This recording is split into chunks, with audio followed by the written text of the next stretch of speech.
Hello my dear students, this is class 10, chapter 1st from exercise 1.4 and what is said to be this adding and you terminating and non-terminating repeating decimal expansions here describe.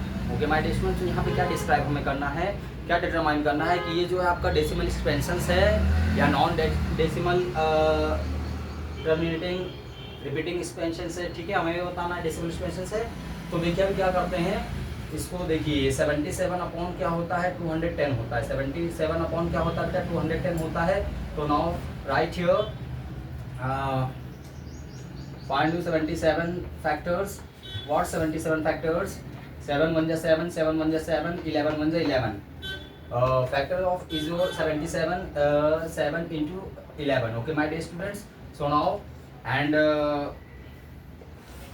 what's denominator factors? Denominator is your 210 and find your factors. 2 1s are 2, 1 is not directly divisible, so add 0 and meet second digit. So 1 and meet 0 is your 5, 2 5s are 10, 10 make you तो so now divisible by 2 get you 5, यानी कि 2 से हम क्या करेंगे, देखो directly हमारा 1 नहीं जाएगा, 0 उतारेंगे, अब दोनों को एक साथ ले लेंगे, 10 हो जाए, 2 पंजे 10, ठीक है। अब देखो ये 5 किससे जाएगा, ये 3 से भी चला जाएगा, है ना। देखो 3 3 जा 9, 1 आपका रिमेन्स 1, 5 में 2 में का 15 डिविजन बाय 3 5, 5 7 जा 35, 7 1 जा 7। सो नाउ अब इसका फैक्टर्स आपको क्या मिल गया, 2 into 3 into 5 into 7। Okay my dear students, so now देखिए इसका डिनोमिनेटर न्यूमरेटर में अगर क्या होता है, अगर डिजिट आपका मल्टीप्लिकेशन फॉर्म में इंक्लूड है, ठीक है, तो वो क्या होते हैं आपस में, यानी कि divisible to each other that digit.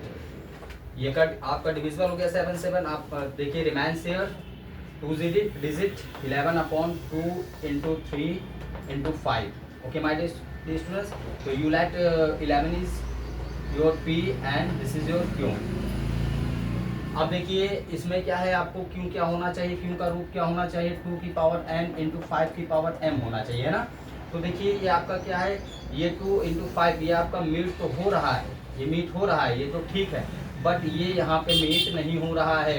ये डिजिट एक्स्ट्रा डिजिट अगर ये दोनों होते, मान लो कि अगर ये ना होता 2 या 5 अगर अपोन में होता तो आपका टर्मिनेटिंग हो जाता, लेकिन क्या है एक डिजिट आके यहाँ पे क्या है गड़बड़ कर दी। जब 2 के बीच में कोनो तीसरा आता है बाबू, ग्रहण तब लगता है कि नहीं, ग्रहण तब लगता है जब कोनो 2 के बीच में कोनो तीसरा आ तीसरा का टपक गया, इसलिए ग्रहण लग गया बाबू। ये क्या हो गया, non terminating, non terminating T मतलब टर्मिनेटिंग मतलब टर्मिनेटिंग रिपीटिंग लिखो, रिपीटिंग होगा डेसिमल एक्सपेंशंस, ठीक है, non TRD expansions and non terminating repeating decimal expansions होगा, ये आपका आंसर होगा, ठीक। ध्यान रख करिए, कोनो 2 के बीच में तीसरा का ना जाता है तो क्या होता है बाबू, ग्रहण लग जाता है, इसमें ग्रहण लग गया, इसीलिए क्या है non terminating repeating decimal expansions हो गया, टर्मिनेटिंग नहीं होगा, ठीक। Thank you.